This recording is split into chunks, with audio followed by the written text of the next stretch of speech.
नमस्कार, सिटी न्यूजच्या बुलेटिनमध्ये प्रेक्षकांचं मनपूर्वक स्वागत। बातमीची सुरुवात करूया सुविचार मालेने। यशस्वी होण्याकरिता स्वतःवर विश्वास ठेवा, अडचणींना सकारात्मकतेने सामोरे जा आणि कठोर परिश्रम करा। आजचा सुविचार आपण बघितला, आता बघूया बातमीपत्रातील ठळक बातम्या। या हेडलाईन्सचे प्रायोजक आहेत बीटीपी यात्रा ग्रुप अमरावती।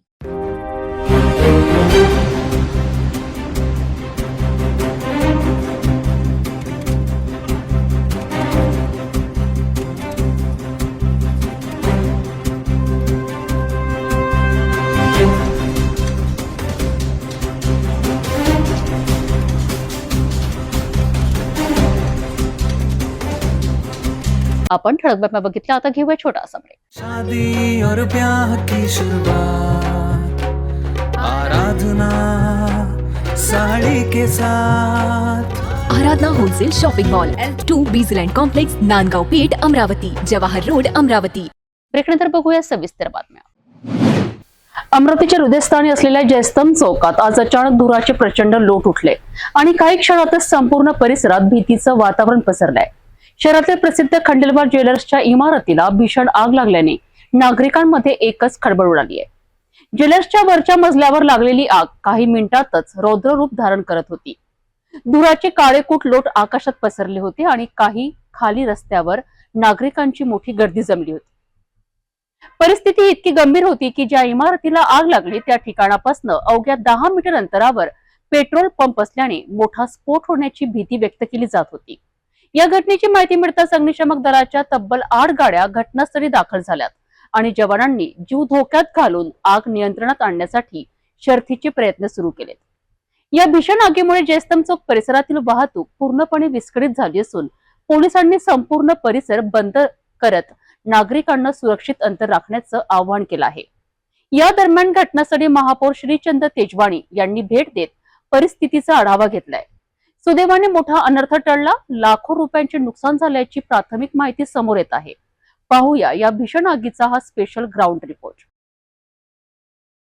अमरावतीच्या मध्यवर्ती जयस्तंभ चौक परिसरात आज भीषण आग लागल्याची घटना घडली आहे।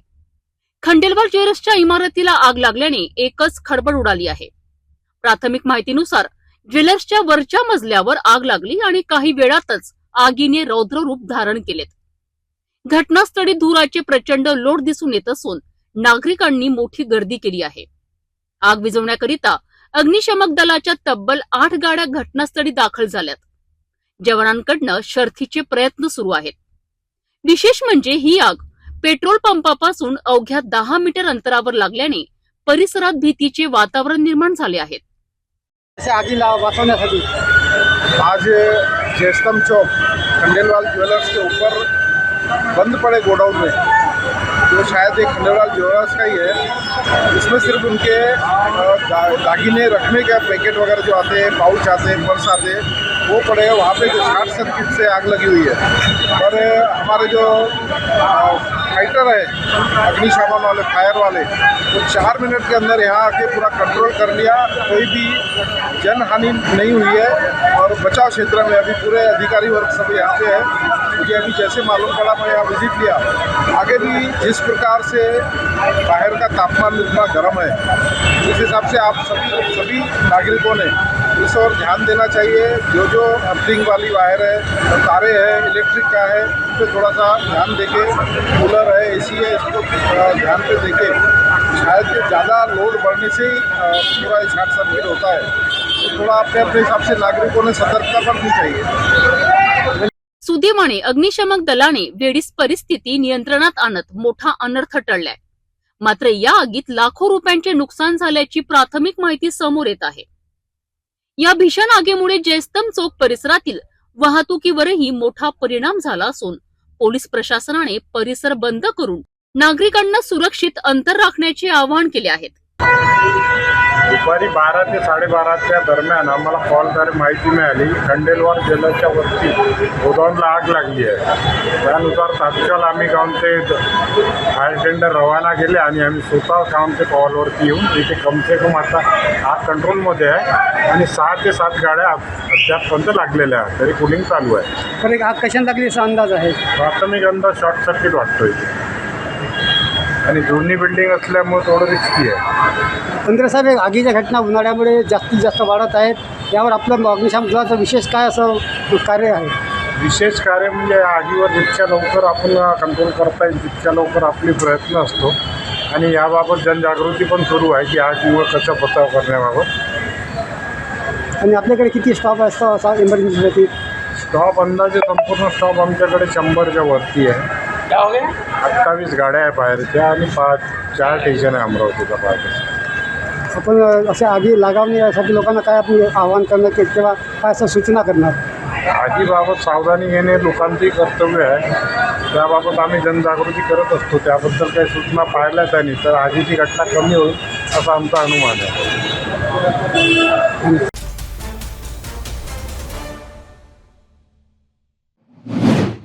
अमरावतीत आता तृतीयपंथीयांमधील अंतर्गत वाद चांगलाच पेटल्याचं समोर आलं आहे.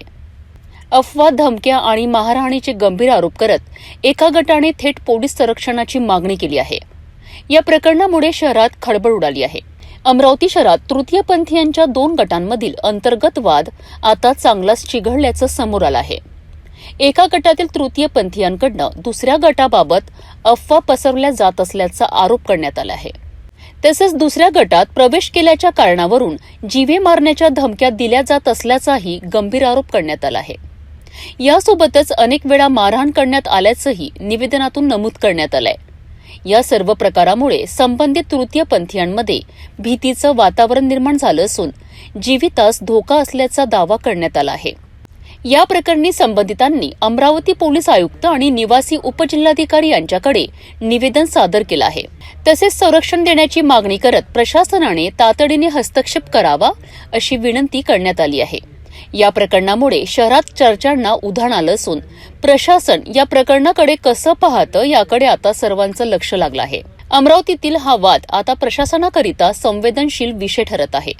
या प्रकरणात पुढे काय कारवाई होते आणि संबंधितांना संरक्षण मिळतं का याकडे सर्वांचं लक्ष लागलं आहे. ये जो अमरावती में कुछ महीनों से ये जो वाद विवाद चल रहा है, ये वाद विवाद आज आपके सामने आया है. ये जो किन्नर, हमारे घर के किन्नर, वो किन्नरों में राजापेट अम्रपाली गुड्डी के ग्रुप में चले गए थे. ये किन्नर आज अपने मनमर्जी से, अपनी खुशी से हमारे पास लौट के आए हैं. किन्नर समाज एक ऐसा समाज होता है जो किसी को ठुकराता नहीं है. ये भी हमारे घर के ही बच्चे हैं, हमारे घर के ही हैं, हमारे पास आ गए हैं. मेरे अमरावती वासियों को हाथ जोड़ के नम्र विनंती है, मेरा यही कहना है, एक छोटा सा शब्द कहना है आपसे कि आप ये सब वाद विवादों पर ध्यान ना दें. कि ये जो भी चल रहा है हमारे किन्नर समाज के अंदर, जो हमारे अपोजिट पार्टी के हमारे किन्नर से निकल, हमारे समाज में से जिनको बहिष्कार कर दिया जाता है, जो हमारे समाज में से बहिष्कार निकल होने के बाद में हमारे मठ के किन्नर लोगों की छवि खराब करने के लिए, हमारे मठ के किन्नर के लोगों के नाम खराब करने के लिए हिंदू मुस्लिम का सहारा ले रहे हैं, हिंदू मुस्लिम का साथ कर रहे हैं, तो इन सभी किन्नरों का मैं बहिष्कार करना चाहती हूँ. देखो माँ, हम राजापेट पे थे, अभी तक के राजापेट से डबल साबनपुरे में आ गए. हमारे राजी खुशी, हमारी खुशी खुशी, हमारे मर्जी से, हमारे ऊपर ना तो किसी की जोर है ना तो किसी की ज़बरदस्ती है. ये जो लोग कर रहे हैं राजापेट निंबोरा वाले, गुड्डी भाई और आम्रपाली भाई, ये जो इन्होंने रचा के रखा है षड्यंत्र, इनका सरासर झूठ है. इनका सरासर षड्यंत्र झूठ है. ये जो हिंदू मुसलमान कर रहे हैं, ये पूरा हिंदू मुसलमान झूठ है. पहली बात तो हिजड़ों में ना तो कौन सी जात होती है ना तो कौन सी धर्म होती है. किन्नर यही एक जात है और यही एक धर्म है. यही मैं पूरे अमरावती शहर वासियों से बोलना चाहती हूँ.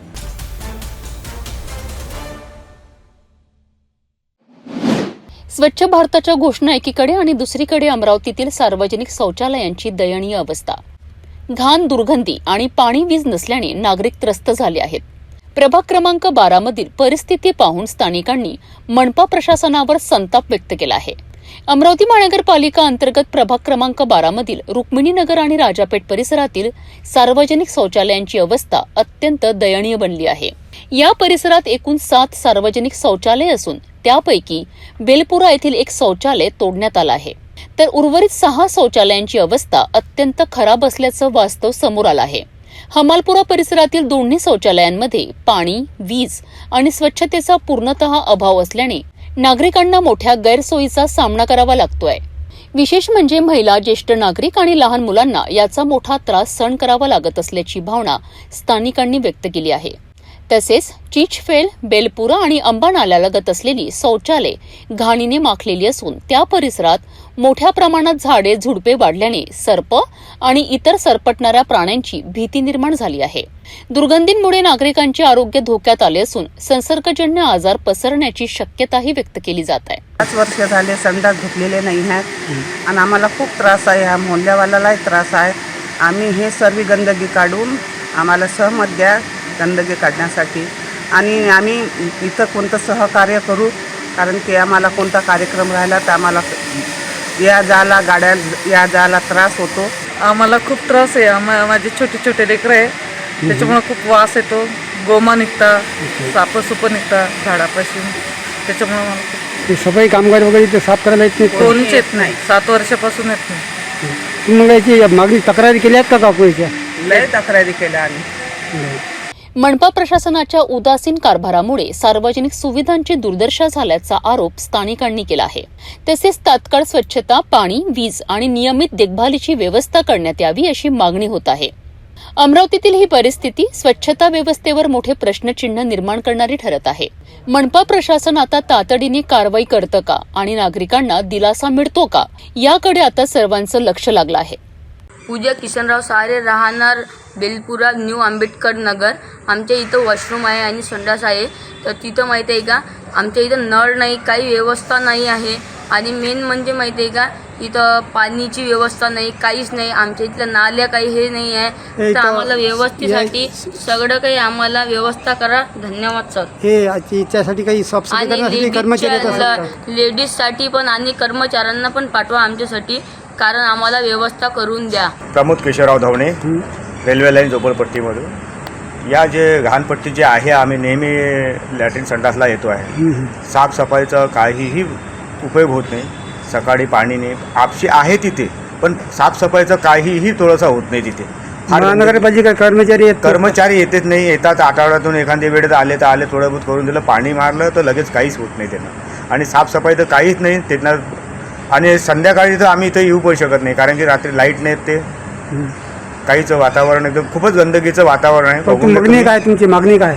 आमची मागणी आहे साफसफाई. आम्हाला साफसफाई आणि लेडीजमध्ये पण माहीत आहे का, लाईट तर बिलकुल लेडीजमध्ये आहेच नाही. ॲटलिस्ट फक्त माहीत आहे का, इथं एक हा मोठा पास आहे, तो फक्त एवढा इथून पडते, तो बाकी आतमध्ये लाईट आहे नाही. आणि आम्हाला आतमध्ये पाणी पाहिजे, त्याच्यासाठी आमची मागणी आहे, बाकी काही नाही.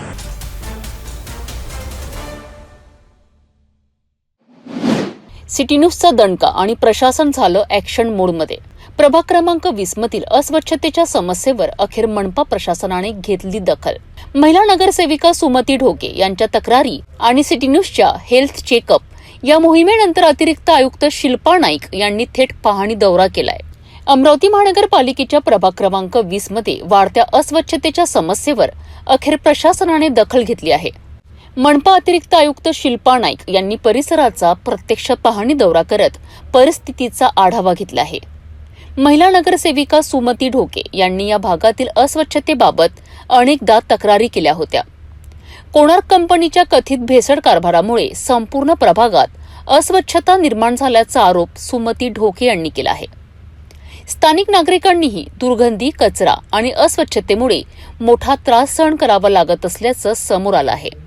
दरम्यान सिटी न्यूजच्या हेल्थ चेकअप या मोहिमेनंतर या प्रश्नाकडे प्रशासन आणि लोकप्रतिनिधींचं लक्ष वेधलं गेलं. विशेष म्हणजे सिटी न्यूजची टीम परिसरात पोहोचण्याआधीच लोकप्रतिनिधी आणि संबंधित यंत्रणा कामाला लागल्याचं चित्र पाहायला मिळालंय. सिटी न्यूजच्या प्रभावी बातम्यांनंतर प्रशासनही तात्काळ दखल घेत काम करताना दिसत असल्याची चर्चा आता परिसरात सुरू आहे.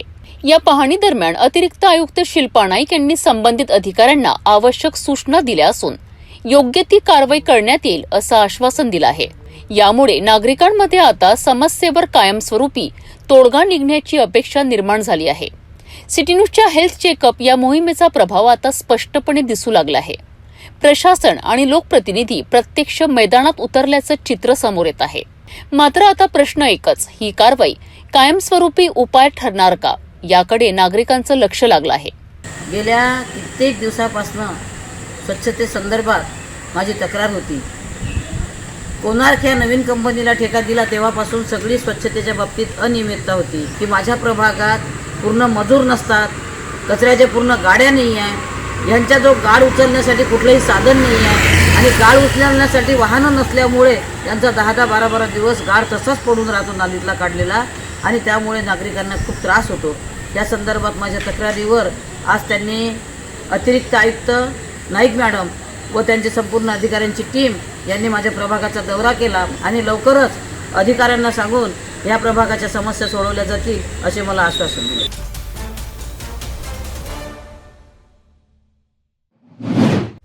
महाराष्ट्र राज्य माध्यमिक आणि उच्च माध्यमिक शिक्षण मंडळाच्या 10वी परीक्षेचा निकाल जाहीर झाला असून अमरावती विभागाने यंदाही दमदार कामगिरी केली आहे.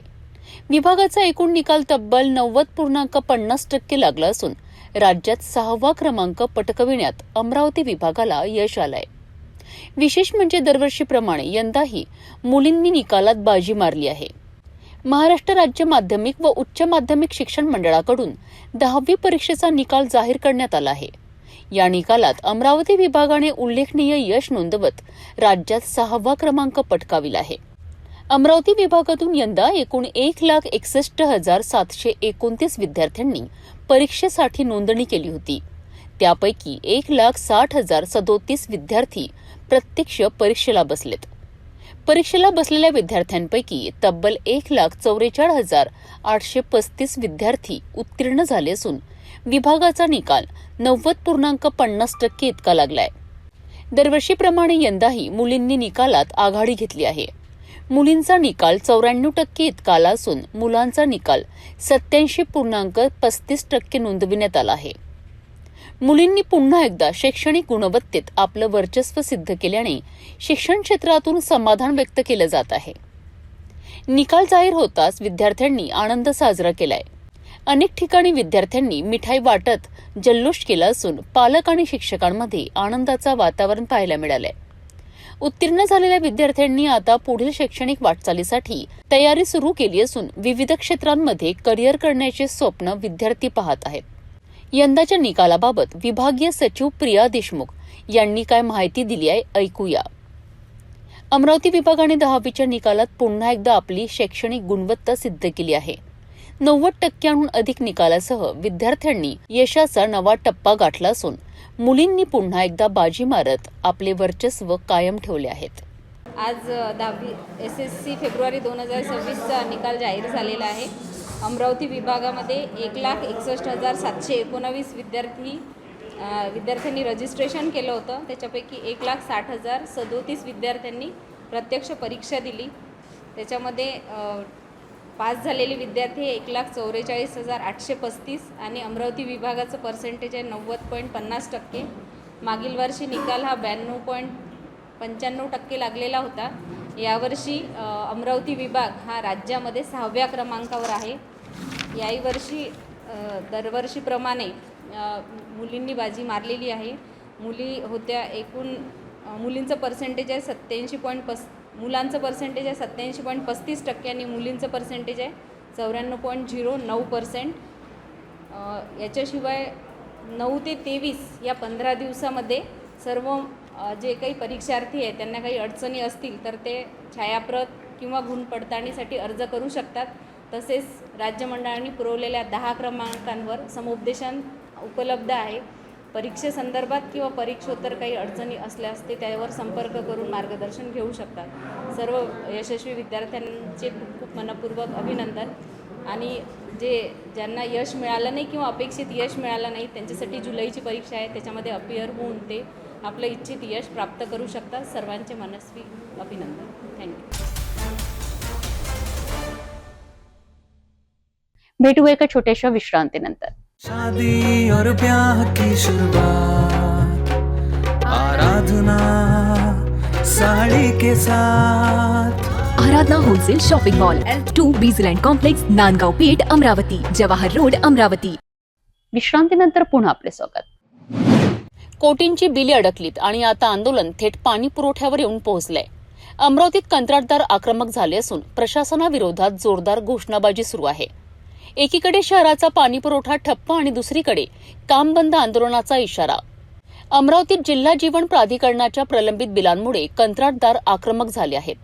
2024 ते 2026 या कालावधीत तब्बल 18 कोटी 81 लाख रुपयांची बिले थकीत असल्याचा आरोप करण्यात आला आहे.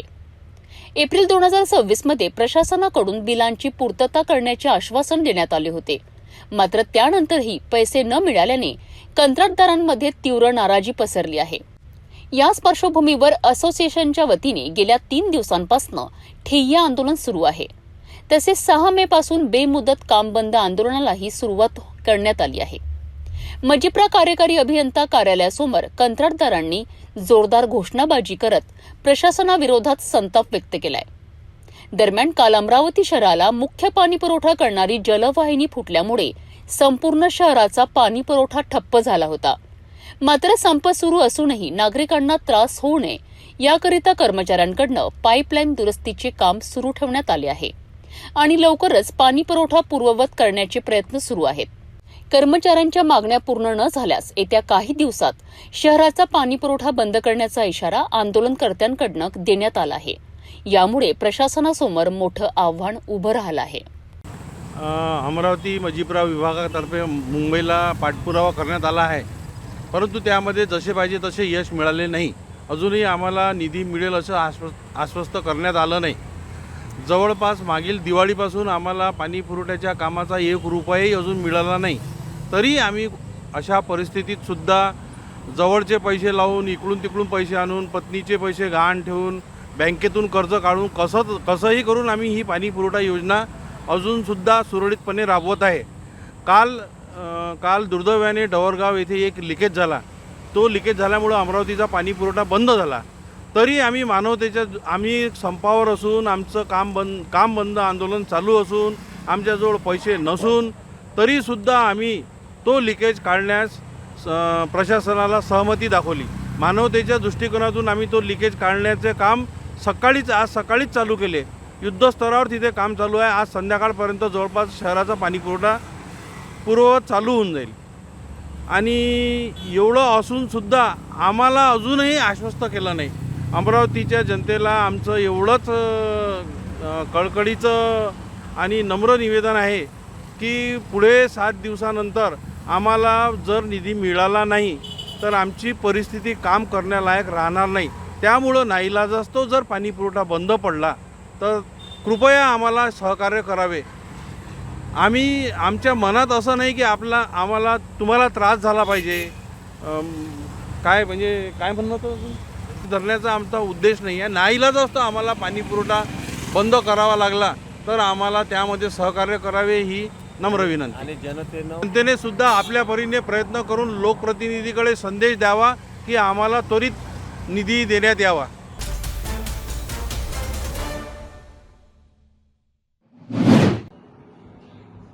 अमरावती गव्हर्नमेंट मेडिकल कॉलेज संदर्भात जे कोंडेश्वर परिसरामध्ये वडद या भागामध्ये 30 एकर जागा जे गव्हर्नमेंट मेडिकल कॉलेजच्या नावाने झाली, त्याचं मेजरमेंट झालं, ताबा मिळाला. गव्हर्नमेंट मेडिकल कॉलेजचं वडद परिसरामध्ये टेंडर सुद्धा फ्लोट झालं आणि त्या जागेवर राज्याचे मुख्यमंत्री देवेंद्र फडणवीस साहेबांनी भूमिपूजन सुद्धा केलं.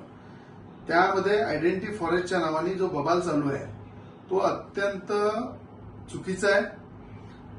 त्याच्यामध्ये कुठल्याही प्रकारचा त्या फॉरेस्टमुळे त्याच्यामुळं कुठली अडथळा निर्माण होत नाही.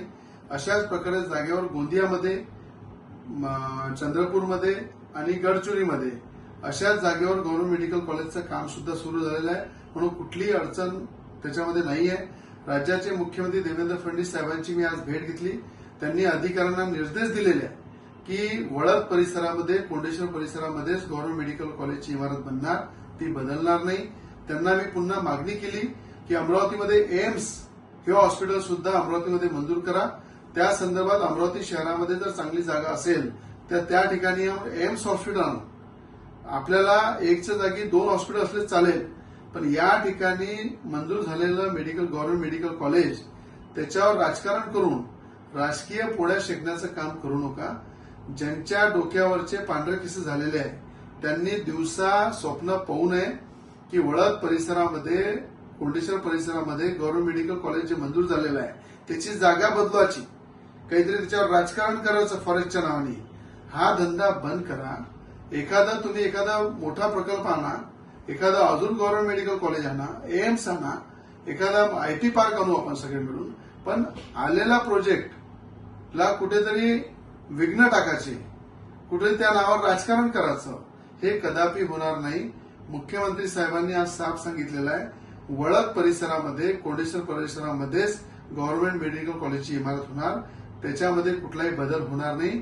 म्हणून जे दिवसा स्वप्न पाहतात त्यांना माझं सांगणं आहे की तुमचे केसेस जरी पांढरे झाले असेल तरी या राजकारणामध्ये विकासाच्या कामामध्ये रवी राणाचा अनुभव तगडा आहे, ज्याच्या मागे राज्याचे मुख्यमंत्री देवेंद्र फडणवीस यांचा हात आहे, ज्याच्यासोबत विकासासोबत फडणवीस साहेबांचा हात आहे. त्यांना अशा राजकारणाशी काही फरक पडत नाही. म्हणून गव्हर्नमेंट मेडिकल कॉलेज अमरावतीचं हे वळद परिसरामध्ये, कोंडेश्वर परिसरामध्ये होणार. म्हणून आपल्याला सांगणं आहे, याच्यामध्ये कुठलं राजकारण करू नका, हे काम त्याच ठिकाणी सुरू होणार. अमरावती जिल्ह्याला doctor Panjabrao Deshmukh medical college आणि इरविन दवाखाना असो, सुपर स्पेशालिटी असो, डॉक्टर घोडेंचं मेडिकल कॉलेज असो, डॉक्टर पोटेंचं कॉलेज असो, प्रवीण भाऊ पोटेंचं कॉलेज असो, हे सर्व कॉलेजेस असताना अचलपूर हा भविष्यातला जिल्हा असल्या कारणाने आणि आता सुद्धा जेवढ्या डफरीन जो म्हणजे स्त्री रुग्णालय आहे आणि अचलपूरचं स्त्री रुग्णालय आहे, या दोघांच्या तुलनेत जर डिलिव्हरी जर होत महिन्याच्या डिलिव्हरीची संख्या जर पाहिली, महिलांच्या प्रसूतीची जर संख्या पाहिली तर जवळपास 500च्या घरात आहे. म्हणजे अमरावतीला सुद्धा 500च्या जवळपास होतात आणि अचलपूरला सुद्धा 500च्या जवळपास होतात. अशा परिस्थितीत मेळघाट आहे, चिखलदरा आहे, धारणी आहे, त्याच्यानंतर अचलपूर आहे, चांदूर बाजार आहे, अंजनगाव आणि दर्यापूर आहे, असे 6 तालुके जर जोडले गेले तर आणि त्या भागाला जर अशा प्रकारची सुविधा उपलब्ध जे खरी सध्या निकड आहे, मागच्या 20 वर्षात जरी झालं नाही, मागच्या 20 वर्षात अशा प्रकारचे प्रयत्न झालेच नाही मुळात. परंतु जर ह्या इथं अमरावतीत वन क्षेत्रातली जागा आहे किंवा इथं जागा आहे किंवा तिथं जागा आहे, तर अशा परिस्थितीत जर अचलपूर या मुख्य भागी जर ते झालं तर मेळघाटमधल्या दुर्गम भागातील रुग्णांना, चिखलदऱ्यामधील रुग्णांना, दर्यापूर अंजनगावमधील रुग्णांना अतिशय सुविधा चांगल्या प्रकारची सुविधा निर्माण होईल आणि ते झालं पाहिजे. याच्यासाठी मी सुद्धा माझं सुद्धा समर्थन आहे. वैद्यकीय महाविद्यालयाच्या संदर्भातल्या सगळीकडे चर्चा सुरू आहे आणि आमची फार पूर्वीची मागणी होती का अमरावती जिल्ह्यात शहरात नसावं, आमचं मुळात तसं म्हणणं नाही आहे, पण मला असं वाटतं का पहिले गरज कुठं आहे ते शोधली पाहिजे आणि सरकारनं त्या बाबतीत निर्णय घेणं गरजेचं असं वाटतं. का आज आपण पंजाबराव जी देशमुख वैद्यकीय महाविद्यालय अमरावतीत आहे, पुन्हा गाडीचं पण आहे, पोटेसाहेबांचं पण आहे आणि हे सुपर हॉस्पिटल वगैरे सगळ्या सुविधा तिथे आहे. पण मेळघाटच्या दृष्टिकोनातून जर आपल्याला अधिक मजबूतीनं भर करायचा असेल तर अचलपूर हा जोडणाऱ्या 5 तालुक्यात जर हे वैद्यकीय महाविद्यालय पहिले तिकडे आपण जर शिफ्ट केलं आणि नंतर आपण जर अमरावतीत दिलं तर मला वाटतं सगळ्यात जास्त साध्य आपल्याला करता येईल आणि जिथं गरज आहे तिथं दिल्यासारखं पण होईल. म्हणजे तहान लागलेल्या लोकांना पाणी पाजायचं का थंड पाणी पाहिजे अशा लोकांना पाणी पाजायचं हे सरकारनं ठरवलं पाहिजे.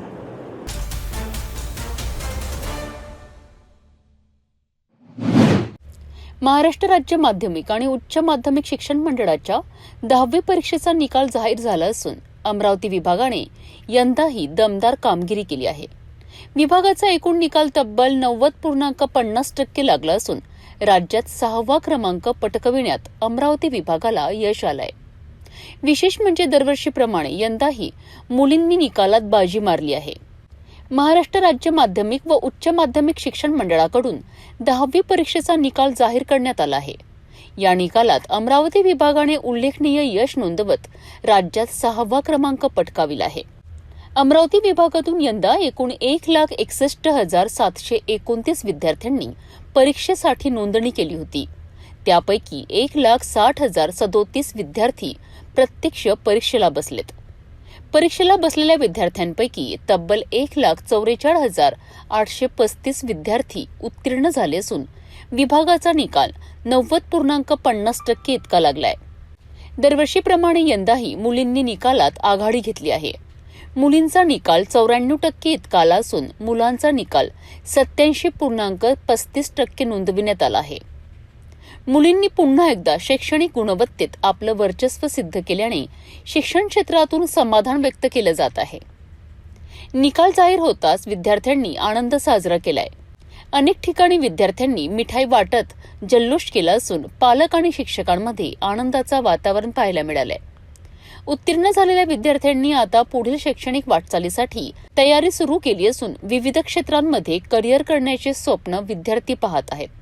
यंदाच्या निकालाबाबत विभागीय सचिव प्रिया देशमुख यांनी काय माहिती दिली आहे ऐकूया.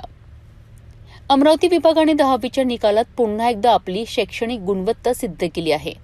90% अधिक निकालासह विद्यार्थ्यांनी यशाचा नवा टप्पा गाठला असून मुलींनी पुन्हा एकदा बाजी मारत आपले वर्चस्व कायम ठेवले आहेत. आज 10वी SSC फेब्रुवारी 2026चा निकाल जाहीर झालेला आहे. अमरावती विभागामध्ये 1,61,719 विद्यार्थ्यांनी रजिस्ट्रेशन केलं होतं. त्याच्यापैकी 1,60,037 विद्यार्थ्यांनी प्रत्यक्ष परीक्षा दिली. त्याच्यामध्ये पास झालेले विद्यार्थी 1,44,835 आणि अमरावती विभागाचं पर्सेंटेज आहे 90.50%. मागील वर्षी निकाल हा 92.95% लागलेला होता. यावर्षी अमरावती विभाग हा राज्यामध्ये 6व्या क्रमांकावर आहे. याही वर्षी दरवर्षीप्रमाणे मुलींनी बाजी मारलेली आहे. मुली होत्या एकूण मुलींचं पर्सेंटेज आहे 87.5 मुलांचं पर्सेंटेज आहे 87.35% आणि मुलींचं पर्सेंटेज आहे 94.09%. याच्याशिवाय 9 ते 23 या 15 दिवसामध्ये सर्व जे काही परीक्षार्थी आहेत त्यांना काही अडचणी असतील तर ते छायाप्रत किंवा गुण पडताळणीसाठी अर्ज करू शकतात. तसेच राज्य मंडळाने पुरवलेल्या 10 क्रमांकांवर समुपदेशन उपलब्ध आहे. परीक्षेसंदर्भात किंवा परीक्षोत्तर काही अडचणी असल्यास ते त्यावर संपर्क करून मार्गदर्शन घेऊ शकतात. सर्व यशस्वी विद्यार्थ्यांचे खूप खूप मनपूर्वक अभिनंदन. आणि ज्यांना यश मिळालं नाही किंवा अपेक्षित यश मिळालं नाही त्यांच्यासाठी जुलैची परीक्षा आहे. त्याच्यामध्ये अपियर होऊन ते आपलं इच्छित यश प्राप्त करू शकतात. सर्वांचे मनस्वी अभिनंदन. थँक्यू.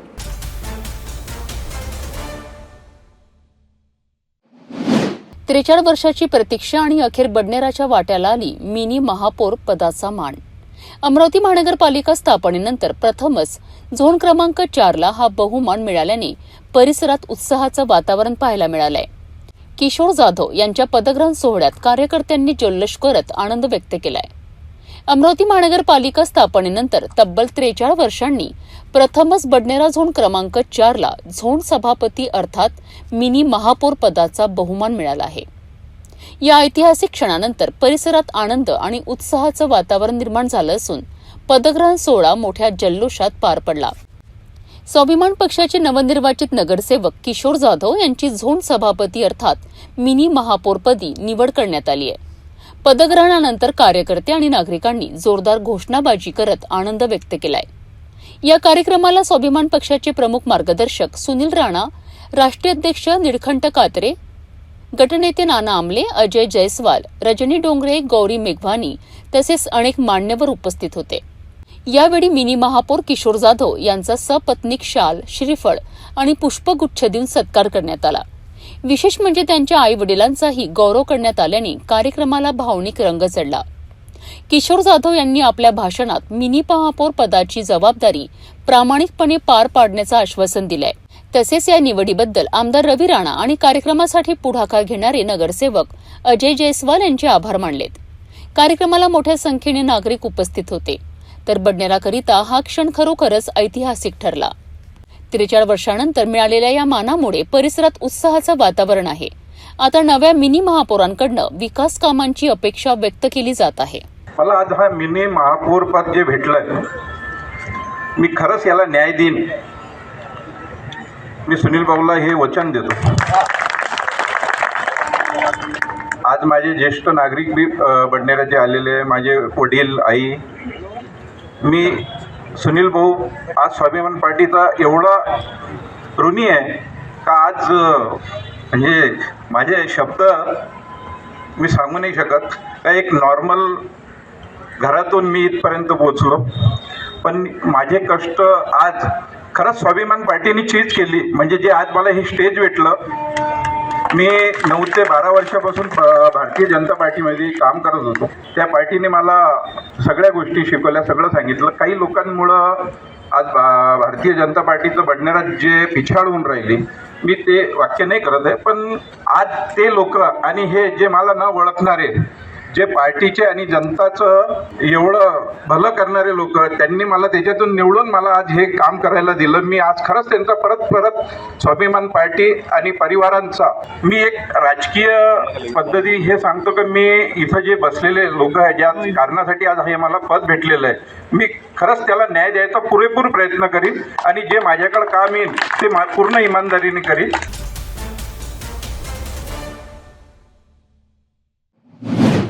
देशभरात महिलांवरील वाढत्या अत्याचाराच्या घटनांमुळे महिलांच्या सुरक्षेचा मुद्दा पुन्हा एकदा ऐरणीवर आला आहे. या पार्श्वभूमीवर राष्ट्रमाता जिजाऊ ब्रिगेडने केंद्र सरकारकडे देशभरात महाराष्ट्राच्या शक्ती ॲक्ट धर्तीवर कठोर कायदा लागू करण्याची मागणी केली आहे. पंतप्रधानांना जिल्हाधिकाऱ्यांमार्फत निवेदन देत संघटनेने महिलांकरिता अधिक सुरक्षित आणि भयमुक्त वातावरण निर्माण करण्याची मागणी केली आहे. देशभरात महिलांवरील अत्याचार, छेडछाड आणि बालकांवरील गुन्ह्याच्या वाढत्या घटनांमुळे समाजात चिंता व्यक्त केली जात आहे. या पार्श्वभूमीवर राष्ट्रमाता जिजाऊ ब्रिगेडने कठोर कायद्याची मागणी पुढे आणली आहे. संघटनेच्या वतीने पंतप्रधानांना जिल्हाधिकाऱ्यांमार्फत निवेदन देण्यात आले. महाराष्ट्रात लागू करण्यात आलेल्या शक्ती ॲक्ट याप्रमाणे संपूर्ण देशात कठोर कायदा लागू करावा अशी मागणी करण्यात आली आहे. महिलांवरील अत्याचार प्रकरणात फाशी किंवा जन्मठेपेसारखी कठोर शिक्षा देण्याची तरतूद कायद्यात असावी असे निवेदनात नमूद करण्यात आले आहे. तसेच महिलांवरील आणि बालकांवरील गुन्ह्याचा तपास आणि न्यायालयीन प्रक्रिया ठराविक दिवसात पूर्ण व्हावी याकरिता विशेष कायदेशीर यंत्रणा उभारण्याची मागणी करण्यात आली आहे. प्रत्येक जिल्ह्यात महिलांवरील गुन्ह्यांकरिता विशेष तपास पथक स्थापन करण्यात यावे, जेणेकरून गुन्ह्यांचा तपास जलद आणि प्रभावीपणे होऊ शकेल, अशीही मागणी संघटनेने केली आहे. सोशल मीडियावर महिलांविरोधात होणाऱ्या अश्लील टिप्पणी, विनोद आणि ऑनलाईन छेडछाडीवर कठोर कारवाई करण्याची मागणी देखील निवेदनातून करण्यात आली आहे. च्या वतीने पंतप्रधानाला निवेदन सादर करण्यात आलेलो होतो. आमचा एकच विषय असा आहे की आता तुम्ही बघता आहे अनेक ठिकाणी नराधम ज्या स्त्री शक्तीला काळीमा फासणाऱ्या घटना आपल्या महाराष्ट्रामध्ये होत आहे. या घटनेचा निषेध व्यक्त करण्याला आम्ही तिथे आलेलो आहोत. कारण म्हणजे आम्हाला निषेध हा शब्दही उच्चारावा वाटत नाही. कारण माता भगिनी ज्या आईच्या उदरातून आपण जन्म घेतो, ज्या असंख्य त्यांना जे नाते असते त्या प्रत्येक पुरुषाला लागू आहे. असेच पुरुष जर छोट्या 3 वर्षाच्या बालिकेला पण सोडत नाही आणि वृद्ध स्त्रीला पण सोडत नाही, या सर्व गोष्टीचा निषेध व्यक्त करायला आम्ही आलेलो आहोत. निषेध फक्त व्यक्त करूनच आम्हाला हे नाही, तर आम्हाला शक्ती कायदा ची मागणी आम्ही पंतप्रधानाला करतोय. शक्ती कायदा यासाठी लागू करायचा आहे की शक्ती कायद्यामध्ये 21 ते 30 दिवसात या नराधमाला फाशीची शिक्षा ठोठावण्यात येते आहे. आणि त्या शक्ती कायद्याचा जर आत्तापर्यंत तरतुदीमध्ये आहे, पण तो कठोर परिस्थितीमध्ये त्यांनी आणला नाही. तर मी पंतप्रधानाला एकच विनंती करेन की हा शक्ती कायदा आता फास्ट ट्रॅकमध्ये न टाकता लवकरात लवकर, कारण फास्ट ट्रॅकमध्ये त्यांनी सांगितलं आहे की मुख्यमंत्र्यांनी सांगितलं आहे आम्ही फास्ट ट्रॅक लागू करू. पण फास्ट ट्रॅकचा अर्थ तुम्हाला समजते आहे, प्रत्येक ठिकाणी या कोर्टातून त्या कोर्टात, त्या कोर्टातून त्या कोर्टात, तसा आम्हाला तो कायदा नको आहे. आम्ही शक्ती कायद्याची मागणी करतो आहे. शक्ती कायद्याच्या अंतर्गत ज्या पीडित महिला आहेत त्यांना 30 ते 20 दिवसात न्याय मिळतं. आणि ह्या न्याय मिळण्यासाठी आम्ही जिजाऊ ब्रिगेड इथे आलो आहे. आणि मला एक अजून सांगायचं आहे की आता हा जर शिवाजी महाराजांचा जर का देश असेल, महाराष्ट्र शिवाजी महाराजांचा असेल, तर चौरंग करून ज्यावेळेस महाराज त्या याला नराधमाला शिक्षा देत होते, तुम्ही आत्ता छत्रपतींचा तुम्ही जर चित्रपट पाहत असाल, त्याच्याही मध्ये आत्ता तुम्ही पाहत आहे, सगळ्या महाराष्ट्रावर चालू आहे. तर मला एक अजून पंतप्रधानांना म्हणायचं आहे की तुमच्याकडून होत नसेल तर आमच्याकडे कायदा द्या, आम्ही चौरंगाकडून त्या व्यक्तीला हे करतो. अशी ही कठोर शिक्षा हे पाहिजे. त्यानंतरही डिजिटल म्हणजे तुमच्या ज्या डिजिटल याच्यामध्ये सोशल मीडियावर ज्या काही बातम्या आहेत त्या माय बहिणीच्या शिव्या देऊन तुम्ही साध्या साध्या गोष्टी माय बहिणीच्या शिव्या देऊन स्त्रीच्या म्हणजे माय आणि बहीण हे 2 टाकाऊ वस्तू असल्यासारख्या तुम्ही शिव्या देता. तर याही गोष्टीला कुठेतरी आळा बसला पाहिजे. यासाठी कठोर कारवाई त्याच्यामध्ये करायला गेली पाहिजे. आणि आता खराच प्रकरण झालं शुक्रवारचं. अयात नावाचा पोरगा, पण अचलपूर याच्यामधून हे पोरगं झालं. आत्ता संध्याकाळची एक तुम्हाला ताजी घटना सांगतो. मीडियाच्या एका, मी नाव घेणार नाही, पण मीडियाच्या एका लोकांनं त्या विनयभंग केला. पोलीस स्टेशनला 12:30 वाजता माझ्या भगिनी तिथे हजर होत्या.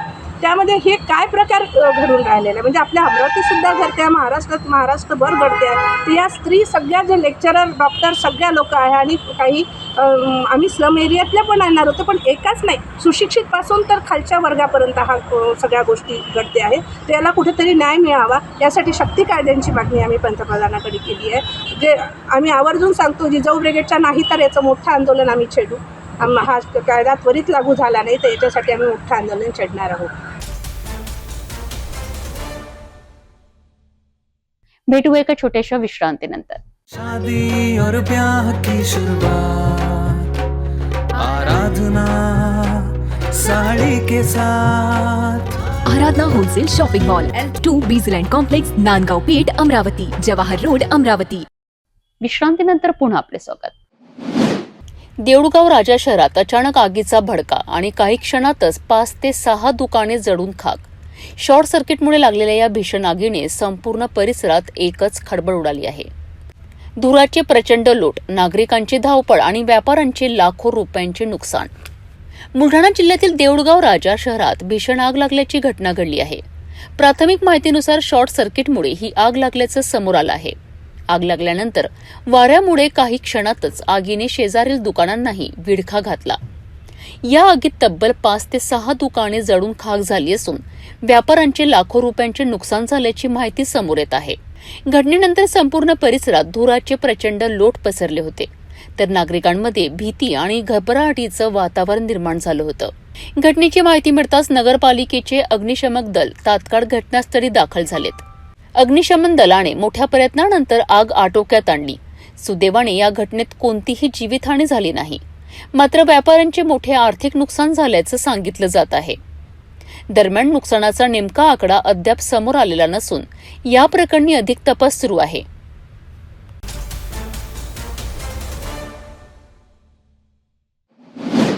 रात्र झाली आणि चोरट्यांनी थेट गोठ्यावरच डल्ला मारला. नागपुरातील वाठोडा परिसरात एका पशुपालकाच्या गोठ्यातून 4 गायी आणि 2 वासरे चोरीला गेल्याची धक्कादायक घटना समोर आली आहे. या चोरीमुळे परिसरात खळबळ उडाली असून शेतकरी वर्गात भीतीचं वातावरण निर्माण झालं आहे. नागपूर शहरातील वाठोडा पोलीस स्टेशन हद्दीत एका गोठ्यातून जनावरे चोरीला गेल्याची धक्कादायक घटना समोर आली आहे. मिळालेल्या माहितीनुसार मोरेश्वर कडूजी सयाम हे पशुपालन आणि दूध विक्रीचा व्यवसाय करतात. त्यांच्या गोठ्यात 16 गायी आणि 8 वासरे बांधलेली होती. नेहमीप्रमाणे त्यांनी जनावरे गोठ्यात बांधून दूध विक्रीसाठी बाहेर गेले होते. मात्र दुसऱ्या दिवशी सकाळी गोठ्यात परत आल्यानंतर 4 गायी आणि 2 वासरे गायब असल्याचं त्यांच्या निदर्शनास आलंय. चोरी गेलेल्या जनावरांची किंमत अंदाजे 1,24,000 रुपये असल्याची माहिती समोर आली आहे. या घटनेनंतर परिसरात जनावरांचा शोध घेण्यात आला, मात्र कुठेही जनावरे आढळून आले नाहीत. अखेर अज्ञात चोरट्यांविरोधात वाठोडा पोलीस ठाण्यात तक्रार दाखल करण्यात आली आहे. या घटनेमुळे पशुपालकांमध्ये भीतीचं वातावरण निर्माण झालं असून पोलिसांकडून पुढील तपास सुरू आहे. नागपुरातील ही चोरी पशुपालकांकरिता मोठी चिंता वाढवणारी आहे. आता पोलीस या प्रकरणाचा उलगडा कधी करतात याकडे सर्वांचं लक्ष लागलं आहे. 5 वाजता मी गायीच्या तबेल्यावर आलो तर पाहिल्या तर गायी मला दिसल्या नाही. असं मी इकड तिकड हिंडलो, मी विचारलो, पुचलो, मला काही माहिती पडली नाही. तर गुरुवार रोजी मी पोलीस स्टेशनला गेलो. पोलीस स्टेशनला जाऊन तर हे मी तक्रार दिली का माझ्या एवढ्या दुधाच्या गायी गेलेल्या आहे. आता गायी माझ्या 4 गेल्या होत्या आणि 2 वासरं गेले. त्या दुधाच्या भरोश्यावर माझा परिवार आहे अशी पोलिसांना अशी काळजी घेऊन तर हे आम्हाला मिळून द्यावे.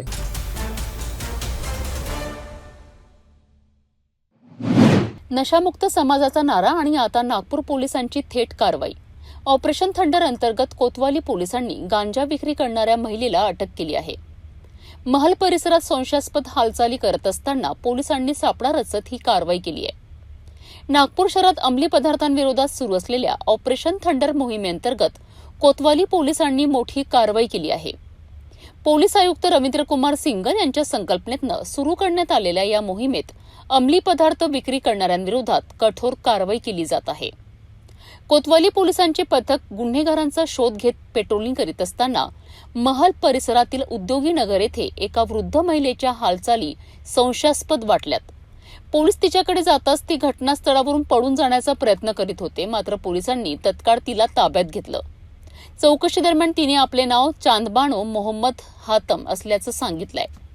तिच्या ताब्यातील विविध रंगाच्या प्लास्टिक पिशव्यांची तपासणी केली असता त्यामध्ये एकूण 648 ग्रॅम गांजा आढळून आलाय. या कारवाईत गांजासह रोख रक्कम असा एकूण 12,580 रुपयांचा मुद्देमाल जप्त करण्यात आलाय. आरोपी महिला आर्थिक फायद्यासाठी गांजा विक्री करत असल्याचं तपासात समोर आलं आहे. या प्रकरणी NDPS कायद्यानुसार गुन्हा दाखल करण्यात आला असून पुढील तपास सुरू आहे.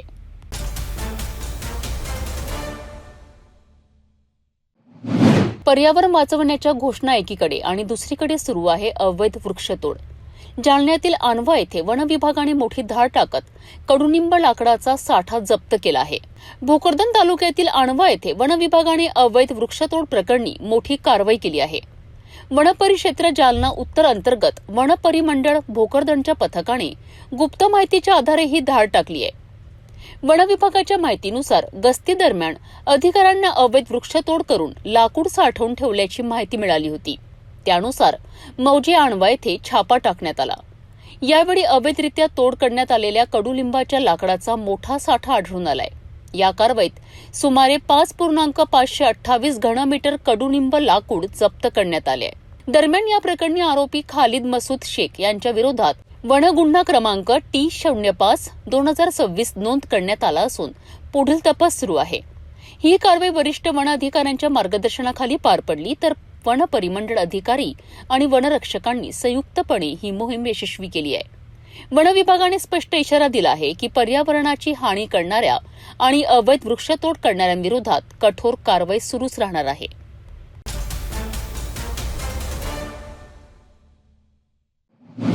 अठ्ठेचाळ तास घनदाट जंगल आणि 105 पोलीस कर्मचारी. अकोला पोलिसांनी अशी मोहीम राबवली ज्याची सध्या सर्वत्र चर्चा सुरू आहे. 10 वर्षाच्या मुलीवरील गंभीर गुन्ह्यातील आरोपीला पकडण्याकरिता पोलिसांनी जंगलात मोठं सर्च ऑपरेशन चालवलंय आणि अखेर आरोपीला बेड्या ठोकल्यात. कसं पार पडलं ऑपरेशन सावरगाव? अकोला जिल्ह्यातील अल्पवयीन मुलीवरील गंभीर गुन्ह्याच्या प्रकरणात पोलिसांनी मोठी कारवाई करत आरोपीला अटक केली आहे. ऑपरेशन सावरगाव नावाने राबविण्यात आलेल्या या मोहिमेत तब्बल 105 पोलीस कर्मचाऱ्यांनी 48 तास सतत जंगल परिसरात शोध मोहीम राबवली. ही घटना 5 मे रोजी चांदणी पोलीस स्टेशन हद्दीतील सावरगाव येथे घडली होती. पीडित 10 वर्षीय मुलगी घरात एकटी असताना गावातील 60 वर्षीय आरोपी जगराम गोविंद आडे याने तिच्यावर अत्याचार केल्याचा आरोप आहे. घटनेनंतर आरोपींनी मुलीला कोणाला सांगितल्यास जीवे मारण्याची धमकी दिल्याचंही समोर आलं आहे. पीडित मुलीने कुटुंबियांना माहिती दिल्यानंतर पोलिसात तक्रार दाखल करण्यात आली आहे. त्यानंतर पोलिसांनी भारतीय न्याय संहिता आणि पोस्को कायद्याअंतर्गत गुन्हा दाखल केला आहे. या प्रकरणाची गंभीरता लक्षात घेऊन पोलीस अधीक्षक अर्चित चांडक यांनी विशेष पथक तयार करण्याचे आदेश दिलेत. मात्र आरोपीकडे मोबाईल किंवा कोणतेही इलेक्ट्रॉनिक साधन नसल्याने तसेच घनदाट जंगल आणि दुर्गम परिसरामुळे पोलिसांसमोर मोठं आव्हान उभं राहिलं आहे. या ऑपरेशनमध्ये स्थानिक गुन्हे शाखा, RCP unit, dog squad, drone कॅमेरे, वन विभाग आणि स्थानिक ग्रामस्थांची मदत घेण्यात आली आहे. अखेर सलग 48 तासांच्या शोध मोहिमेनंतर आरोपीला सावरगाव जंगल परिसरातून अटक करण्यात पोलिसांना यश आलेत. दरम्यान या प्रकरणात फॉरेन्सिक तपासाची प्रक्रिया सुरू आहे. 30 दिवसांच्या आत आरोपपत्र दाखल करण्याची तयारी सुरू असल्याची माहिती पोलिसांनी दिली आहे. पोलीस स्टेशन अंतर्गत सावरगाव इथे एक अतिशय दुर्दैवी घटना घडली होती, ज्याच्यामध्ये एक 10 वर्षाची मुलगीवर एक 60 वर्षाचे नराधमाने एक अत्याचार करण्याचा एक माहिती आम्हाला भेटली होती. 7-8 वाजता रात्री ते पोलीस स्टेशनला आले होते. 2-3 तासात FIR दाखल झाला होता. परंतु आरोपी FIR दाखल करण्याच्या पूर्वीच पळून गेला होता. तिथे एक खूप मोठा जंगल होता आणि असे मोठे जंगलमध्ये आम्ही एक मोठी शोध मोहीम राबवली होती ह्या शोध मोहीममध्ये आमचे 105 कर्मचारी, आमचे 5 पथक, SDPOचा पथक, LCBचे 2-3 पथक, आमचं पोलीस स्टेशनचा पथक, डिव्हिजन लेवलचा पथक असे आमचे पथक होते. तसेच ड्रोन कॅमेरे आम्ही जवळपास याच्यामध्ये 4 ड्रोन कॅमेरेचा वापर केलेला आहे. 2 BDSचे आमचे पथक आले होते आणि 2 दिवसची मॅसिव्ह सर्च ऑपरेशन नंतर जंगलमध्ये हे आरोपी आज स्थानिक गुन्हे शाखाचे आमच्या पथकाने ताब्यात घेतलेला आहे आणि याचा आम्ही अटक करत आहोत. तसेच या गुन्ह्यामध्ये सर्व प्रोफेशनल इन्व्हेस्टिगेशनची जे पद्धत असतात, ई-साक्ष, फॉरेन्सिक व्हॅन, मेडिकल रिपोर्ट, जबाब नोंदणी हे सर्व व्यवस्थित होणार. व्हिडिओग्राफी, फोटोग्राफी व्यवस्थित होणार आणि माझे स्तरावर मी सुद्धा या गुन्ह्याचा वेळोवेळी मॉनिटर करणार आहोत, अपडेट घेणार आहोत. आमचं अशी आम्ही एक टाईमलाईन ठेवली आहे की 30 दिवसात आम्ही याची चार्जशीट कोर्टामध्ये पाठवणार आहोत, जेणेकरून हे नराधमाला कोर्टामार्फत कठोर से कठोर शिक्षा होईल आणि एक समाजामध्ये चांगला मेसेज जाईल.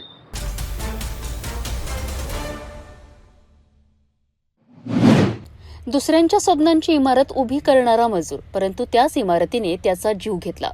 अकोल्यात बांधकाम सुरू असलेल्या इमारतीवरून पडून एका मजुराचा दुर्दैवी मृत्यू झाला आहे आणि आता सुरक्षेच्या व्यवस्थेवर मोठे प्रश्न उपस्थित होत आहे. अकोल्यातील मूर्तिजापूर रोडवरील बांधकाम सुरू असलेल्या इमारतीत एक मोठी दुर्घटना घडली आहे. 7व्या मजल्यावरून पडून एका मजुराचा मृत्यू झाला असून या घटनेमुळे बांधकाम स्थळांवरील सुरक्षा व्यवस्थेवर प्रश्नचिन्ह निर्माण झाले आहेत. मृतकाची ओळख शिवणी येथील शेख असलम अशी झाली आहे. तो बांधकाम साहित्य लिफ्टच्या माध्यमातून वर पोहोचवण्याचे काम करीत होता. याच दरम्यान त्याचा तोल गेला आणि तो थेट 7व्या मजल्यावरून खाली पडला. या अपघातात गंभीर जखमी झालेल्या असलम यांना तत्काळ जिल्हा सामान्य रुग्णालयात दाखल करण्यात आले, मात्र उपचारादरम्यान त्यांचा मृत्यू झालाय. प्राथमिक तपासात धक्कादायक बाब समोर आली आहे. मजुराला सेफ्टी बेल्ट, हेल्मेट आणि सुरक्षा बूट यांसारखी आवश्यक सुरक्षा साधने देण्यात आली नव्हती, अशी माहिती समोर येत आहे. स्थानिक नागरिकांनीही योग्य सुरक्षा उपाय केले असते तर हा अपघात टळला असता, अशी प्रतिक्रिया दिली आहे. दरम्यान खदान पोलीस ठाण्यात आकस्मिक मृत्यूची नोंद करण्यात येत असून पुढील तपास सुरू आहे. तसेच बांधकाम स्थळी सुरक्षेच्या नियमांचे उल्लंघन झाले का याचाही तपास प्रशासनाकडून केला जात आहे.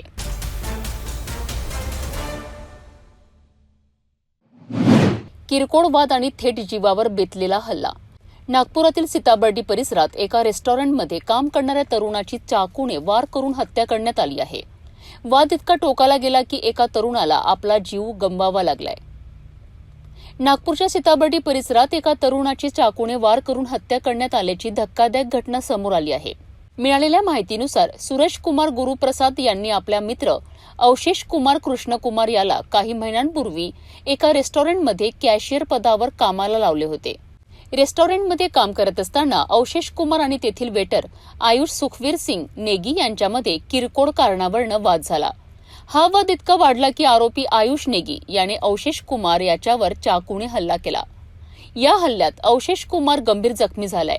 त्याला तातडीने रुग्णालयात दाखल करण्यात आले, मात्र उपचारादरम्यान डॉक्टरांनी त्याला मृत घोषित केले. या प्रकरणी फिर्यादीच्या तक्रारीवरून सीताबर्डी पोलिसांनी आरोपीविरुद्ध गुन्हा दाखल करत त्याला अटक केली आहे. सध्या पोलिसांकडून पुढील तपास सुरू असून या हत्येमागील नेमकं कारण शोधण्याचा प्रयत्न केला जात आहे.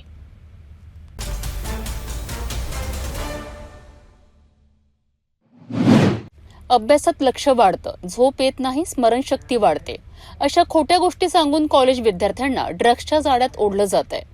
नागपुरात LSD या धोकादायक अंमली पदार्थाचा विळखा वाढत असून पोलीस आता अलर्ट मोडवर आले आहेत.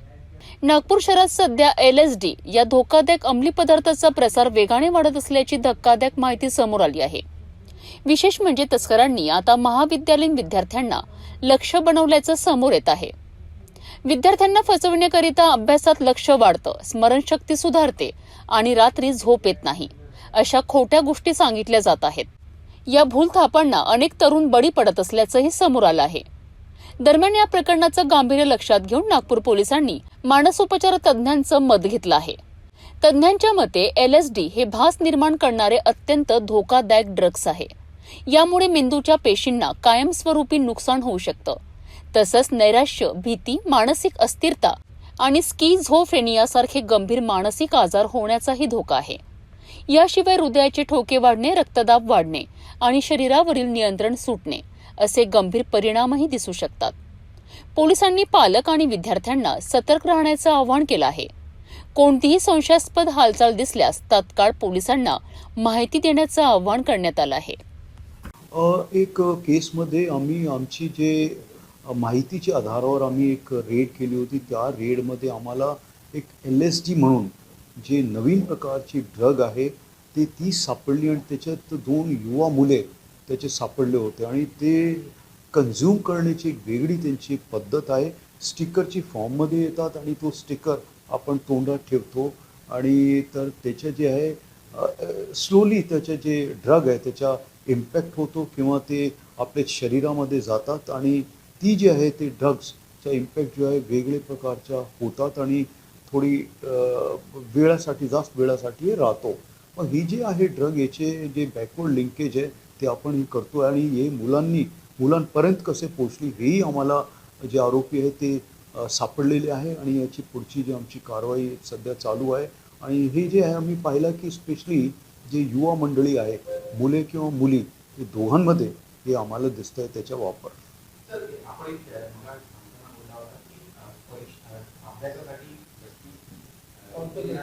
जी तर हे जे आहे ना आम्ही पाहिलं की काही मुलांना असं वाटतंय की हे जर घेतली तर काही तासासाठी आम्ही याच्या एकदम अवेक राहतो म्हणजे नीट झोप येत नाही.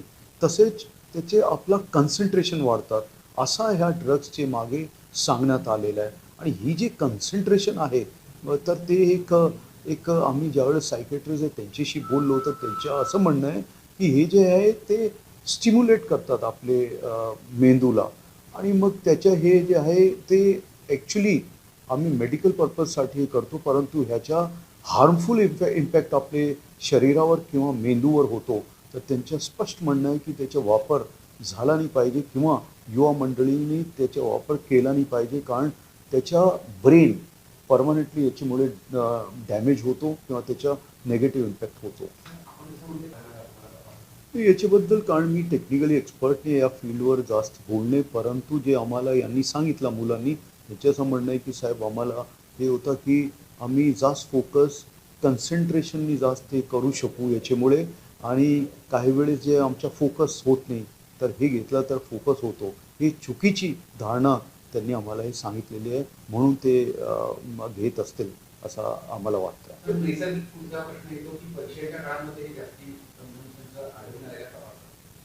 नाही सध्या तुम्ही कारण हे एक सेपरेट केस आमच्या समोर आलेलं आहे परंतु असू शकतं आहे म्हणून आम्ही सगळ्यांना जे कॉलेजेस वगैरे आहे किंवा शाळा वगैरे आहे त्यांना सगळ्यांना आपल्या मार्फतीने किंवा इथं ज्यावेळेस आम्ही व्हिजिट करतो त्यांना सांगतो की ही जी ड्रग्स आहे याच्यावर लक्ष ठेवा तुम्ही आणि मुलांचे बिहेवियरमध्ये काय फरक दिसतो आहे का ते तुम्ही बघा आणि त्याच्याबद्दल आम्हाला सांगा की मुले जे आहे जास्त उशिरापर्यंत किंवा एक त्यांचे वेगळा पद्धतीने ते वागणूक झालेले तर त्याच्याबद्दल आम्हाला सांगा.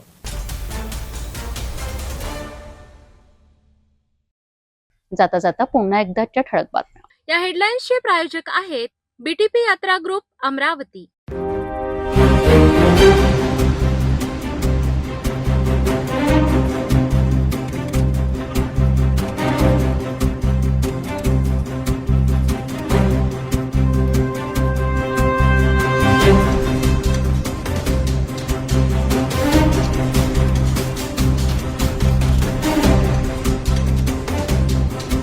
आपण आता सिटी न्यूज चॅनल आपल्या टीव्हीवरही बघू शकता. यामध्ये next channel 117, Jio channel 872, GTPL channel 73, Fastway channel 256 वर बघू शकाल.